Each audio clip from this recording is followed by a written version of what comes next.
Let's see. Where to start? Well, I guess I'll start at the beginning.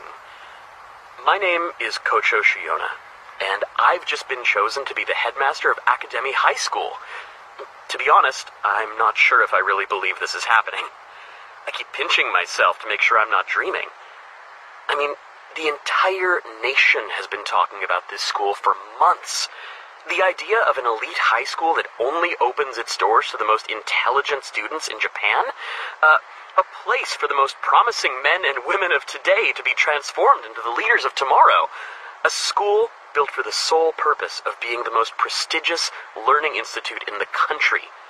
It's an ambitious undertaking, to say the least. But the thing that shocks everyone the most is that the school is being bankrolled by Psycho Corp. Who would have expected an electronics company to found a school? At first, I thought it was some kind of long-term business plan. Maybe they wanted to build a place to gather the best and brightest students of Japan, and train them to be their next generation of employees. But it turns out that I was wrong. Really wrong. And I got to hear the truth straight from Mr. Psycho himself. That's right.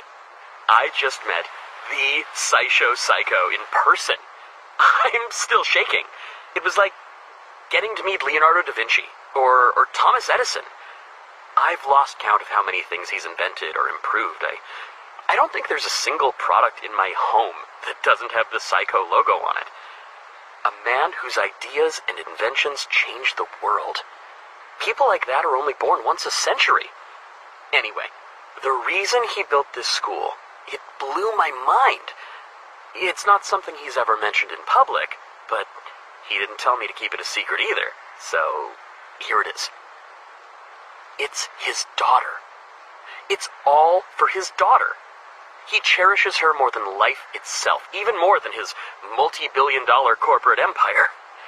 He wants to make her dreams come true, so he's building a high school customized to suit her exact tastes. The name of the school, the location, where it's being constructed, even the exact layout of the building. Everything was chosen by his daughter. His mission is to make sure that the best years of her life happen at Akademi High. She gets to decide who's allowed to enroll, she gets to decide the school's policies, and I'm pretty sure she gets to be the student council president starting from day one. No questions asked. So, not only will this school be a collection of Japan's most highly qualified teachers and most brilliant students, but it's also a giant, shining monument to a father's love for his daughter. It almost brings a tear to my eye. And I'm going to be the headmaster. I'm still surprised I actually had the courage to send in my application. I guess it's because the qualifications they were looking for seemed surprisingly low compared to the qualifications for every other position at the school.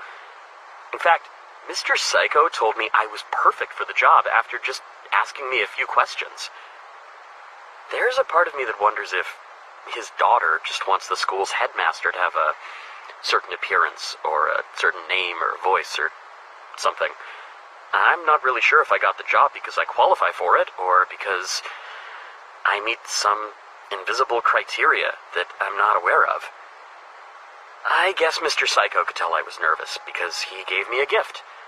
This portable tape recorder. One of his inventions.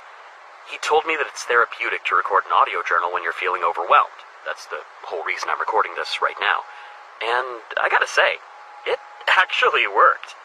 I feel much better now. You know, this is kind of fun. It might turn into a habit. I can't stop thinking about the last thing he said before he left. He called me Headmaster Shuyona. be a while before I get used to hearing that.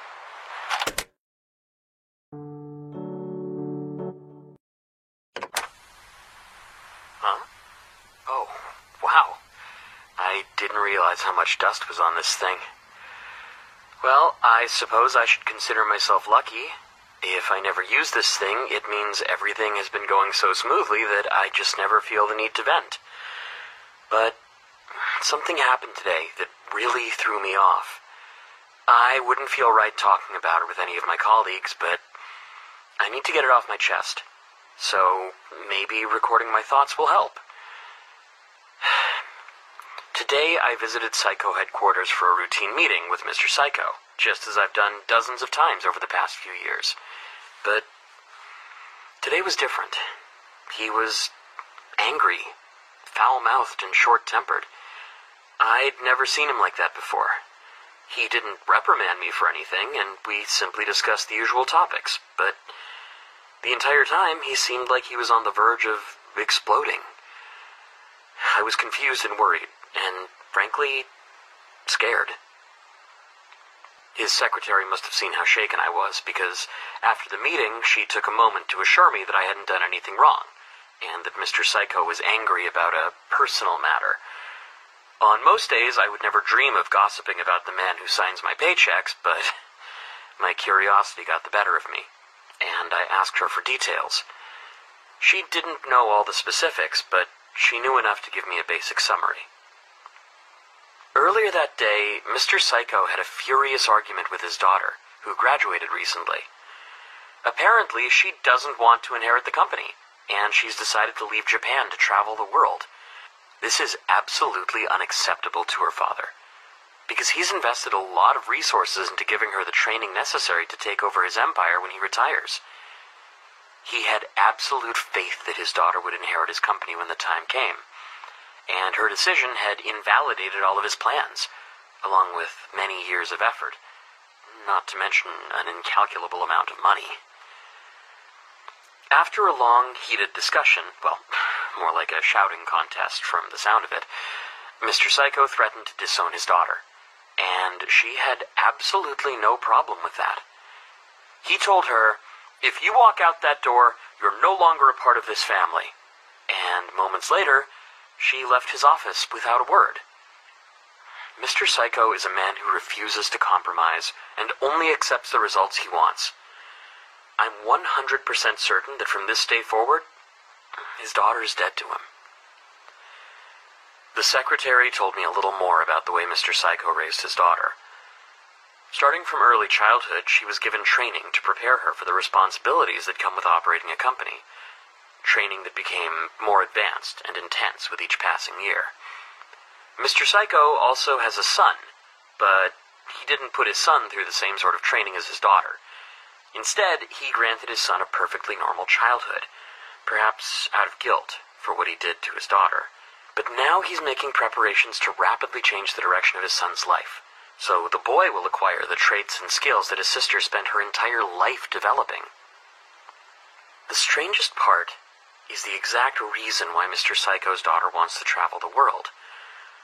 One phrase the secretary kept hearing was, "my sister." Apparently, Mr. Psycho's daughter is absolutely convinced that she has a sister somewhere in the world, and that she needs to find her.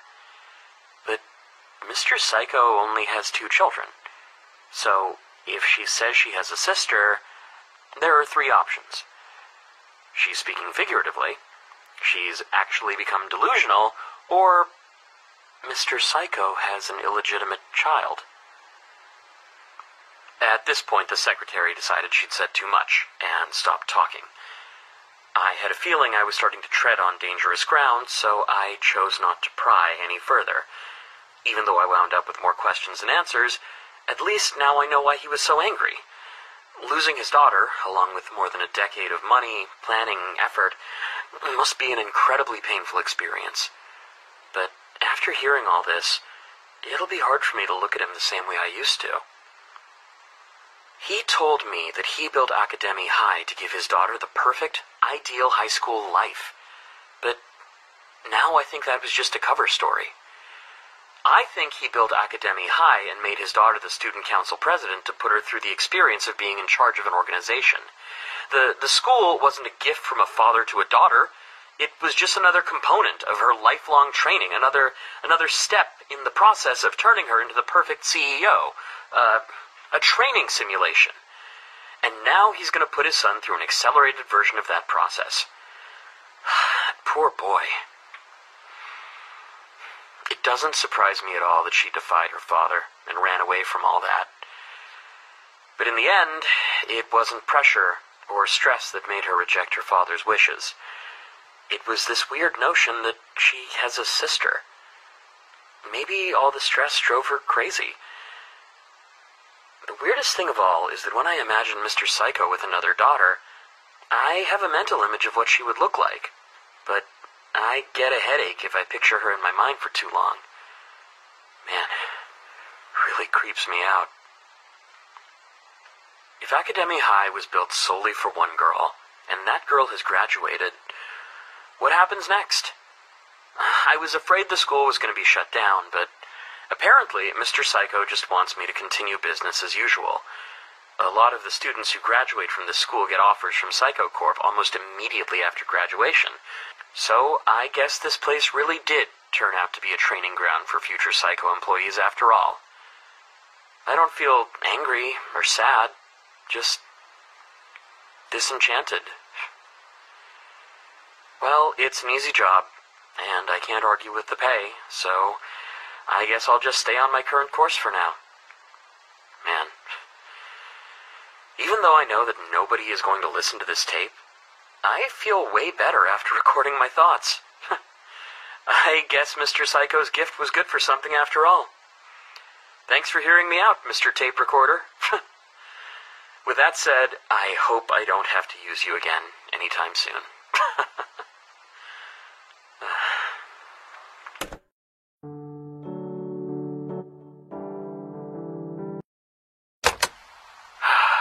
Wow. Can everything really collapse this easily? Cameras, interviews, police. I don't want this to be my life. The past few years were perfect. Why did this have to happen? It's not like it was my fault. Or was it? I guess I understand why they're putting all the blame on me. It's my school. I'm responsible for it, and everyone inside of it, but how was I supposed to... How could I have seen this coming? What could I have possibly done to have prevented this? A murderer. A killer. In my school. Those girls who disappeared. I don't want to admit it, but it fits. Those missing girls are probably dead. Dead.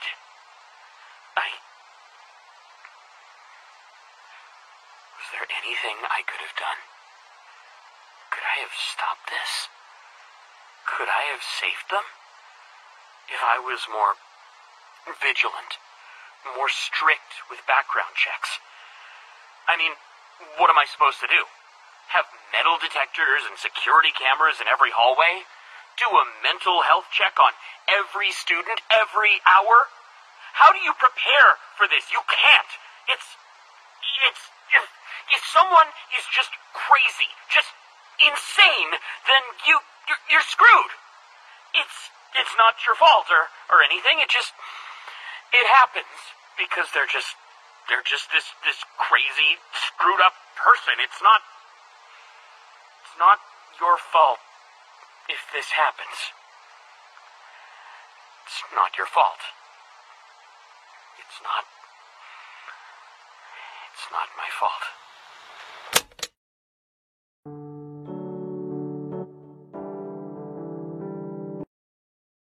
What a goddamn disgrace! Innocent? Innocent! Innocent my ass! She's the culprit. She did it! That girl, that monster! I've never seen someone so goddamn manipulative. She fooled them all. Every single one of them was dancing in the palm of her hand by the end. What a farce! People are dead. Young people who had promising futures, whose lives I was responsible for. She did it. She did it. She's the only one who could have. That blood is on her hands. And now she walks free.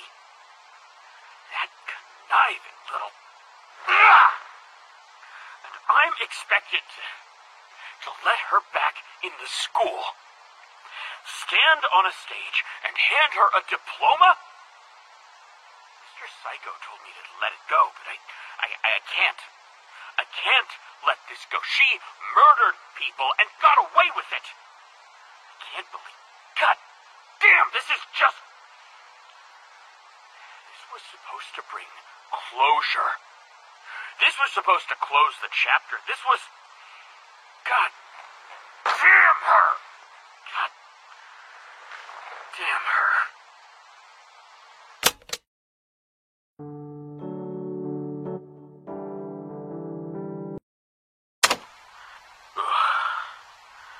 I didn't realize how pathetic this was until I hit the record button. There are distressing things I want to talk about. But the only people around me are my colleagues at work. I can't show weakness in front of my subordinates, so if I want to talk and have someone listen, then I have to use this. A tape recorder. God. The problem is, enrollment is dropping.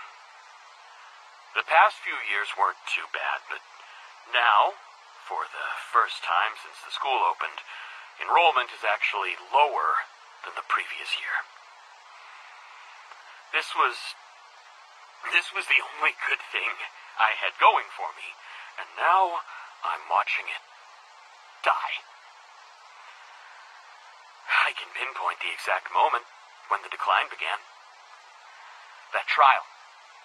That damn trial. As soon as the media started calling this place the murder school, our fate was sealed. The only suspect was found innocent. So the public believes that the culprit is still at large. Nobody wants to attend a school where a serial killer might be running loose. But that was 6 years ago. 6 years. We haven't had any incidents since then. It's safe here. What am I supposed to do? Hang a sign on the front door of the school that says, "We've gone 6 years without a murder. You can all come back now." We had momentum. We had an upwards trajectory. We were rising, soaring. We were on the road to being as internationally renowned as Harvard or Yale. But that trial, it killed the momentum. And once you lose momentum, it's almost impossible to get it back.